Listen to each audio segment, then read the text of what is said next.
అందరికీ జై శ్రీరామ్. రీసెంట్గా జరిగిన సంఘటన ఏదైతే ఉందో చాదర్ఘట్లో దుర్గామాత ఊరేగింపుపై కోడిగుడ్లతో దాడి. అయితే ఆ రోజు పోలీసు వాళ్ళు ఎఫ్ఐఆర్ రిజిస్టర్ అయిందని క్రౌడ్ని డిస్పర్స్ చేయడం జరిగింది. సో ఇప్పుడు ఏం చేస్తారంటే నెక్స్ట్ 1 వీక్ తర్వాత ప్రెస్ మీట్ పెడతారు. అక్కడ పిచ్చోడు ఉండే మతిస్థిమితం లేదని కేసు క్లోజ్ చేస్తారు. అంతకన్నా ఏం ఎక్స్పెక్ట్ చేయకండి, ఇదే జరుగుతుంది. ఎందుకంటే మన టెంపుల్ వచ్చి మాతా విగ్రహాన్ని సికింద్రాబాద్లో అన్నీ ఇరగొడితేనే వాడిని పిచ్చోడు అని చెప్పి వాడిని గాయబ్ చేసిర్రు.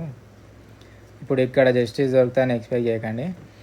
ఎందుకంటే ఇట్లాంటి సంఘటనలు చూస్తుంటే మొన్న జేఎన్యూలో కూడా మాతా ప్రొసెషన్లో ఈ కాంగ్రెస్ కమ్యూనిస్ట్ పార్టీలకు సంబంధించిన స్టూడెంట్ యూనియన్స్ చెప్పులు విసిరారు, అంటే లేడీస్ అందరి మీద దాడి చేసిరు. సో ఇవన్నీ చూస్తుంటే మనకి మన యాన్సెస్టర్స్ ఎందుకు వాళ్ళ లైఫ్ సాక్రిఫైస్ చేసిరు మన ఫ్రీడమ్ కోసం. కాకపోతే మనకు ఫ్రీడమ్ ఉందా? ఎక్కడుంది ఫ్రీడమ్? నాకు అదే డౌట్ వస్తుంది.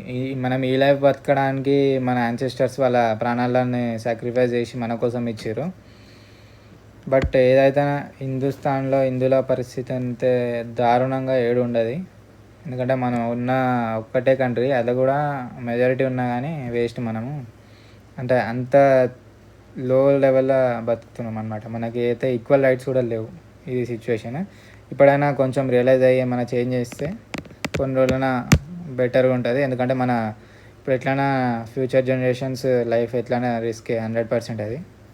జై శ్రీరామ్. భారత్ మాతాకి జై.